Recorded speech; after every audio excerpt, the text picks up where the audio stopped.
हाय मित्रों, कैसे हो आप सब। आपका स्वागत है एम स्टडी पर। आज हम करेंगे एक्सरसाइज 7B के बचे हुए क्वेश्चंस। तो हमने प्रश्न नंबर 2 तक तो पिछली वीडियोस में कर लिए थे। अब हम प्रश्न नंबर 3 से स्टार्ट करेंगे। तो आइए चलिए स्टार्ट करते हैं। तो हमें क्वेश्चन दिया गया है कि ए और बी के बीच 4 बस मार्ग हैं। ठीक है, ए और बी के बीच 4 बस मार्ग हैं तथा बी और सी के बीच 3 बस मार्ग हैं। एक व्यक्ति बी से होकर ए से सी तक जाने में बस द्वारा राउंड यात्रा, जिसे हम राउंड ट्रिप कहते हैं, अर्थात आने जाने की यात्रा कर सकता है यदि वह एक बस मार्ग का एक से अधिक बार प्रयोग नहीं करना चाहता है। तो वह आने जाने की यात्रा कितनी विधियों से कर सकता है। तो हमें इसमें दिखाना है कि एक व्यक्ति जब ए और बी के बीच 4 बस मार्ग से वो जा सकता है बी की तरफ ए से, तो वो बी से ए की तरफ कितने मार्ग से आएगा, जबकि जिस मार्ग से गया है उसकी आवर्ती बार बार नहीं होनी चाहिए, मतलब उसकी आवर्ती नहीं होगी। तो बचे हुए 3 मार्ग होंगे। अब देखो, इसे हम हल करते हैं। ठीक है, तो देखो लिखेंगे हम हल। सबसे पहले हम एक आपको चित्र बना करके मैं आपको बता देता हूं। तो आइए समझते हैं चित्र के माध्यम से। तो देखो, ए और बी के बीच 4 बस मार्ग हैं। ठीक है, 1 2 3 4। ठीक है, ए और बी के बीच 4 बस मार्ग हैं। ये एरो दिखा देता हूं मैं आपको। अब उसने बोला है बी और सी के बीच 3 बस मार्ग हैं। ठीक है जी, ये बी हो गया। अब ये देखो सी, अब इनके बीच 3 बस मार्ग हैं।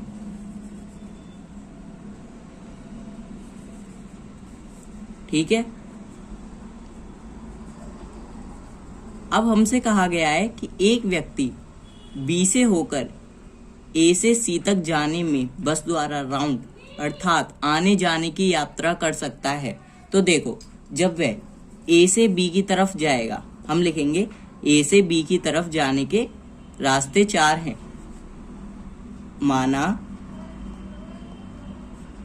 माना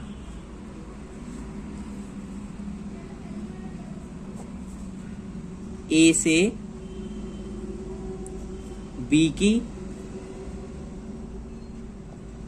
तरफ जाने के रास्ते, ए से बी की तरफ जाने के रास्ते 4 हैं। ठीक है, अब देखो, ए से बी की तरफ जाने के 4 रास्ते हैं। अब जब वो बी से ए की तरफ आएगा, ठीक है ना, हमें इसमें ये दोहराना नहीं है, क्योंकि इसमें हमें दिया हुआ है कि ए से बी की तरफ तो वो जा सकता है 4 रास्तों से, लेकिन जब वो जिस रास्ते से गया है ए से बी की तरफ, फिर उस रास्ते से वो बी से ए की तरफ नहीं आना चाहिए। तो जब वो ए से बी की तरफ 4 रास्तों से जाएगा तो एक तो हमारा रास्ता हो जाएगा। ठीक है, अब वो बी से ए की तरफ बचे हुए 3 बचे हुए रास्ते बचेंगे। ठीक है, तो हम लिखेंगे बी से ए की तरफ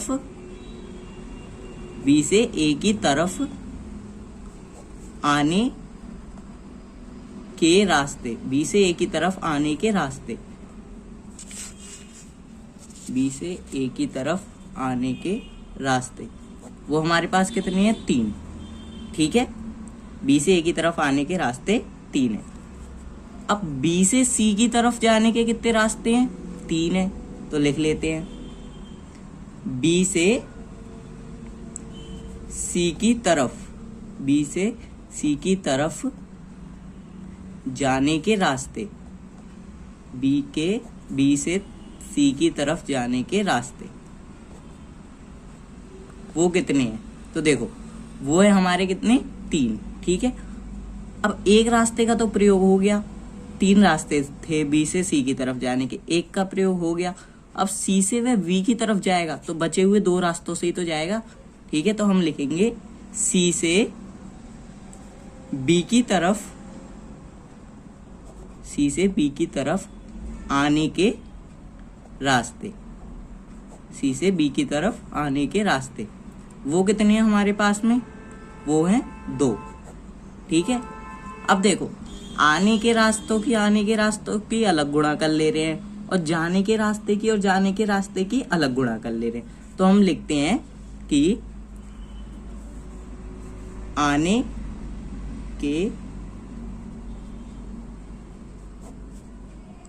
के कुल आने के रास्ते, लिख लेते हैं कुल आने के रास्ते।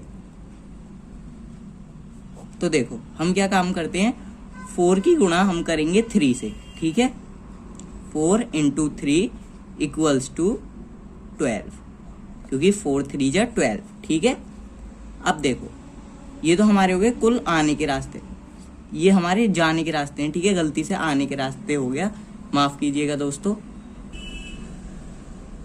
क्योंकि देखो कुल जाने के रास्ते हमें कितने दिए हैं, ये थे ए से बी की तरफ जाने के रास्ते 4 थे और बी से सी की तरफ जाने के रास्ते 3 थे। तो हमने कुल जाने के रास्ते में क्या करा कि ए से बी की तरफ के 4 थे और बी से सी की तरफ के 3 थे, इन दोनों की गुणा कर दी तो हमारे 12 निकल करके आए। अब देखो अब हम क्या करेंगे, कुल आने के रास्ते निकालेंगे। तो देखो कुल आने के रास्ते, कुल आने के रास्ते, उसको हम क्या काम करते हैं कि 3 × 2, क्योंकि देखो बी से ए की तरफ आने के रास्ते 3 है और सी से बी की तरफ आने के रास्ते 2 हैं, तो हमारा निकल करके आएगा 6। 3 × 2 = 6।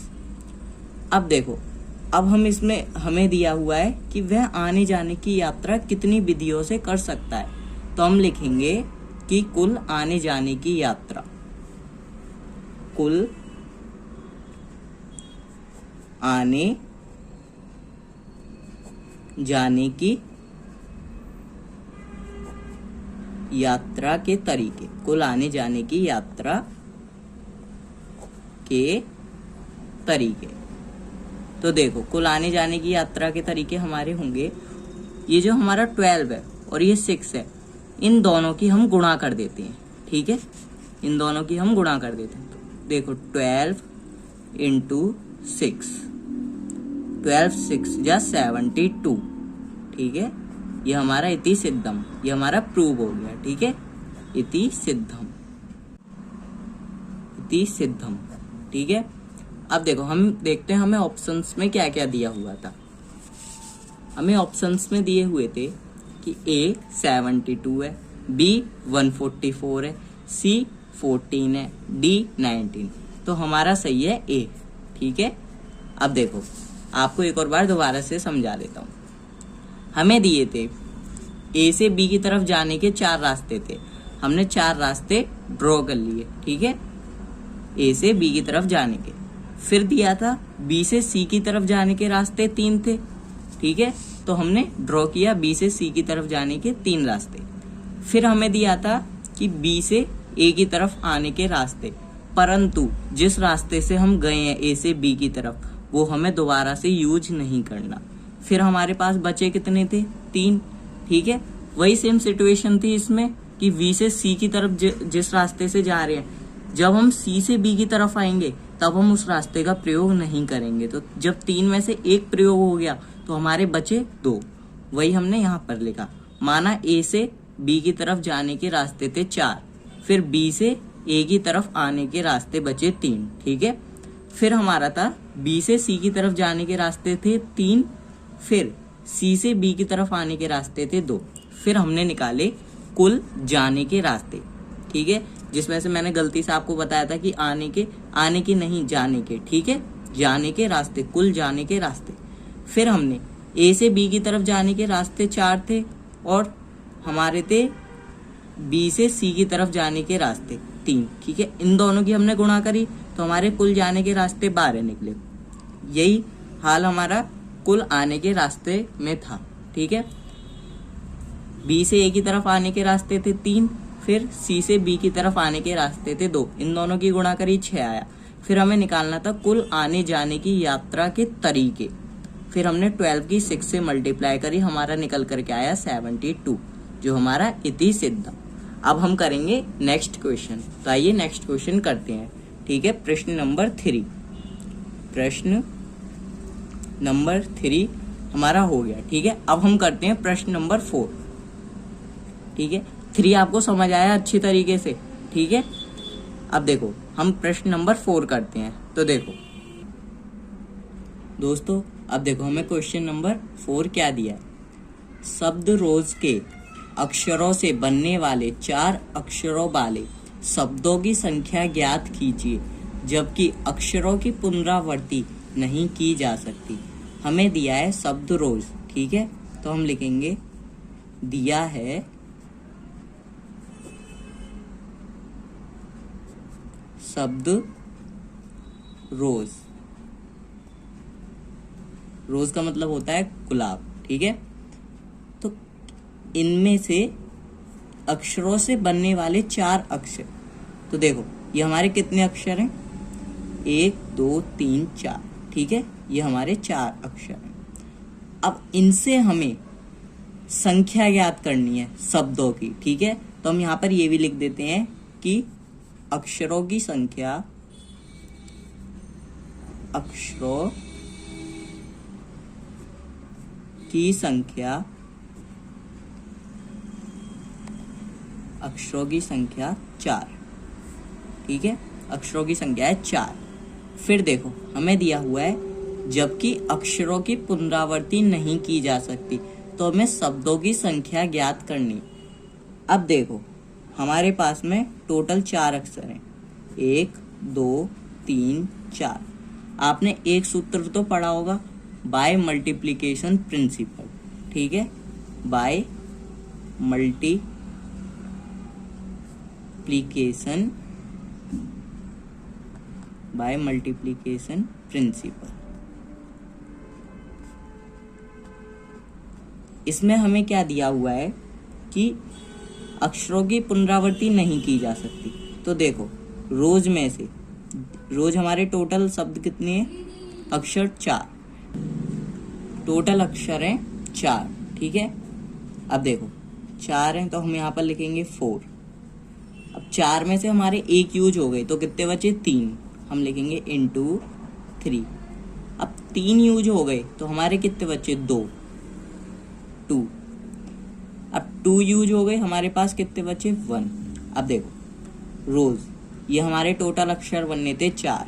ठीक है, 4 में से हमने चारों में से उठा लिया। ठीक है, 4 उठा लिया। अब देखो 4 में से जब हमने 4 उठाए तो उसके बाद में हमारे फिर कितने बचे, जब 4 थे, 4 में से हमने 1 उठाया तो मतलब 4 हो गए। फिर 1 उठा लिया तो कितने बचे, 3, तो हमने 3 लिख दिए। अब 3 में से हमने जब 4 में से 3 उठा लिए, मतलब कि 4 में से हमने क्या काम किया, 3 उठाए थे। ठीक है, चौथा, ये तीसरा। फिर हमारे कितने बचे, 2। ठीक है, ये 2 हो गया। फिर हमारे बचे 1, तो हमने 1 ले लिए। ठीक है, अब इन सबकी हम मल्टीप्लाई कर देंगे तो हमारे कितने बचेंगे, 4 3 जा 12, 12 2 जा 24, तो हमारे पास आ जाएंगे 24। ठीक है, तो हम यहाँ पर लिख देंगे, जब हमारा ये 24 होगा, शब्दों की अविष्ट संख्या। शब्दों की हम लिख देते हैं यहाँ पर। ठीक है, मैं साइड में लिख देता हूँ, थोड़ा अभी जगह नहीं है इसमें, माफ करना। शब्दों की अविष्ट संख्या 24 है। ठीक है, 24 है, ये हमारा सिद्ध हुआ। तो हम लिख देंगे यहाँ पर इति सिद्धम, इति सिद्धम। ठीक है, अब देखो, अब हम एक बार मैं आपको फिर से ये समझा देता हूँ। हमें दिए थे शब्द, दिया था हमें रोज, इसमें से हमें 4 अक्षर दिए थे, 1 2 3 4। अब हमने शब्दों की संख्या ज्ञात करनी थी। ठीक है, अब जब 4 अक्षर दिए थे 1 2 3 4, फिर हमने एक सूत्र का प्रयोग किया बाय मल्टीप्लिकेशन प्रिंसिपल। इसमें हमने क्या काम किया, 4 अक्षर थे, 4 में से हमारा जब एक यूज हो गया बचे 3, 3 में से एक यूज हो गए बचे 2, 2 में से एक यूज हो गए बचे 1। फिर इन सब की हमने मल्टीप्लाई करी, हमारे निकल करके आए 24।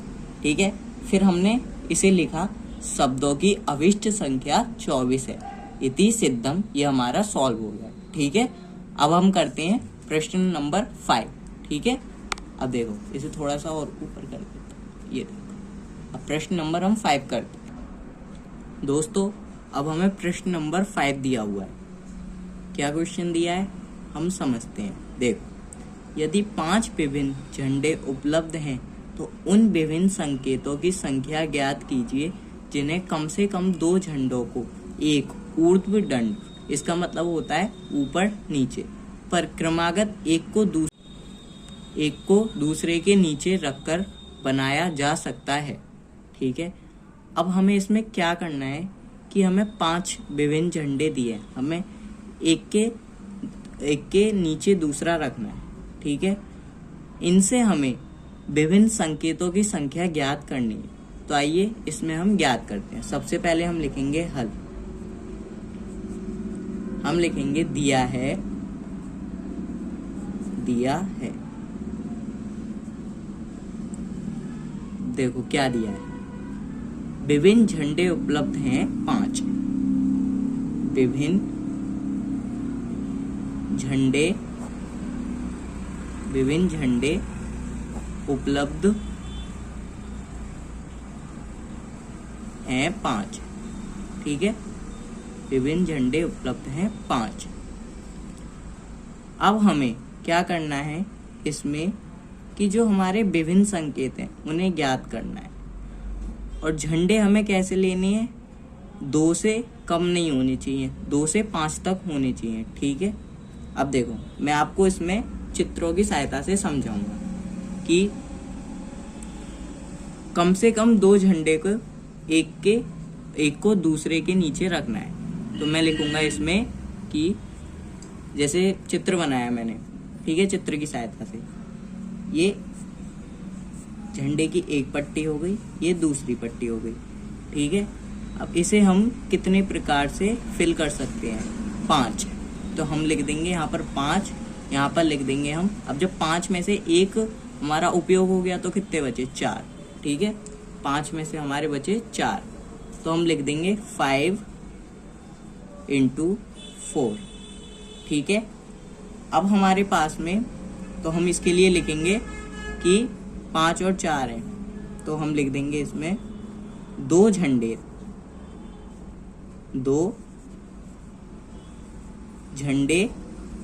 की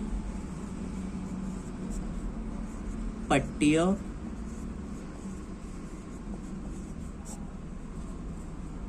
में। ठीक है, 2 झंडों की पट्टियों में एक पट्टी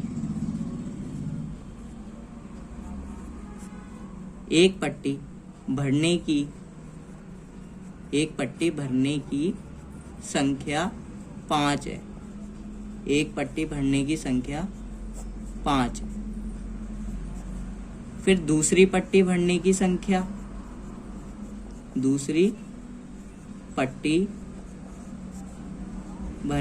संख्या,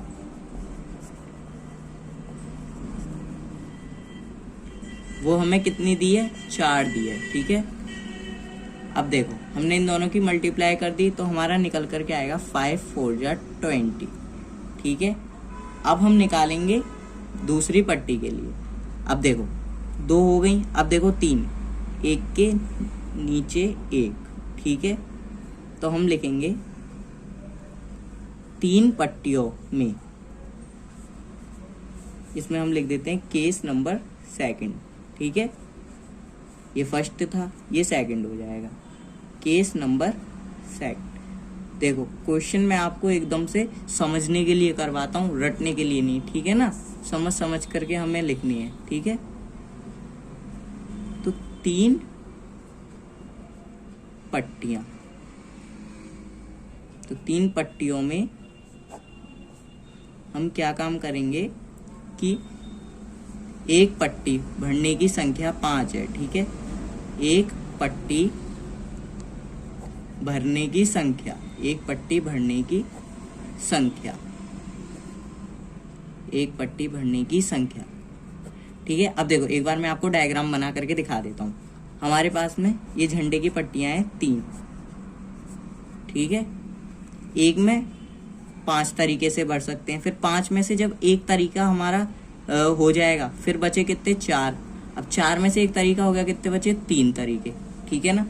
अब देखो एक पट्टी भरने की संख्या है 5, तो दूसरी पट्टी भरने की संख्या कितनी होगी, दूसरी पट्टी भरने की संख्या, दूसरी पट्टी भरने की संख्या 4।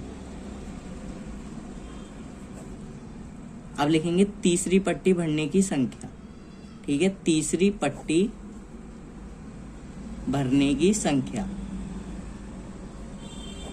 भरने की संख्या वो हमारी कितनी है 3, ठीक है। अब हम इन तीनों की मल्टीप्लाई कर देंगे, 5 × 4 × 3, 5 4 जा 20 और 23 जा कितने होते हैं 60,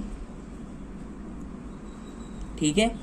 अब हम लिखते हैं इसमें कि अब हम करेंगे केस थर्ड, ठीक है। इसमें तो केस थर्ड में हम क्या करेंगे, केस नंबर थर्ड,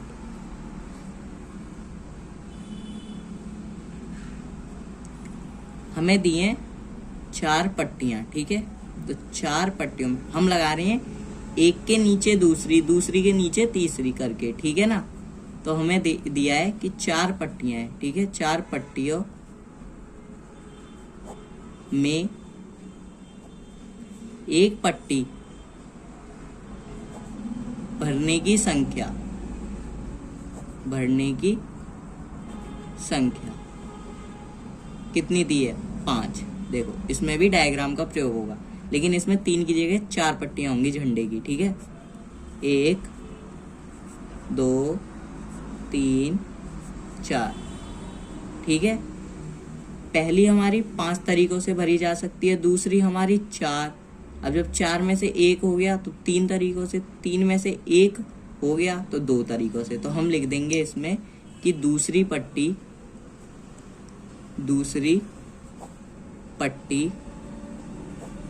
भरने की संख्या, दूसरी पट्टी भरने की संख्या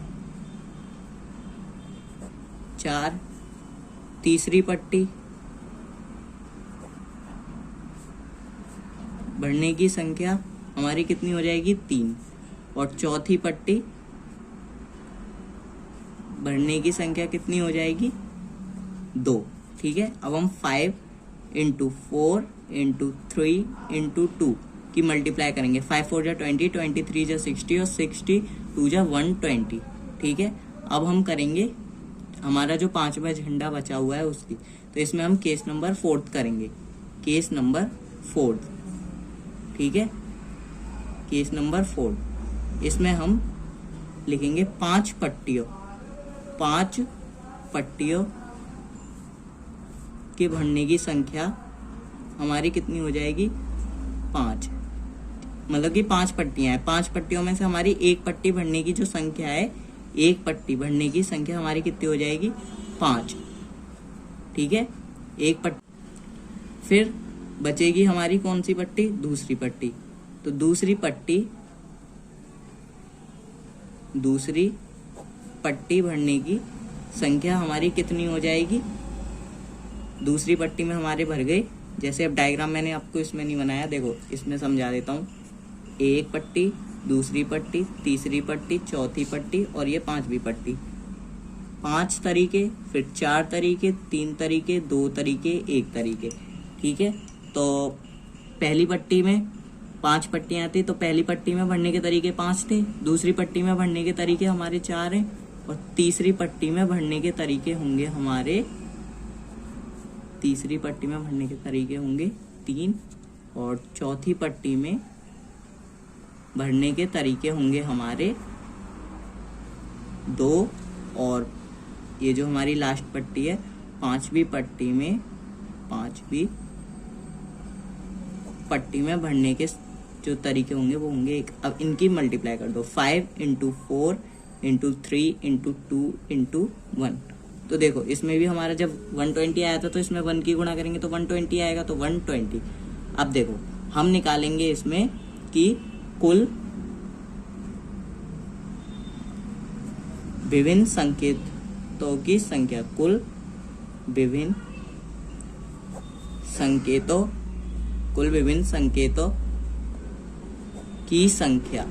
विभिन्न संकेतों की संख्या हमारी कितनी हो जाएगी, इन सब की मल्टीप्लाई कर देंगे हम, जितनी भी हमने निकाली। तो देखो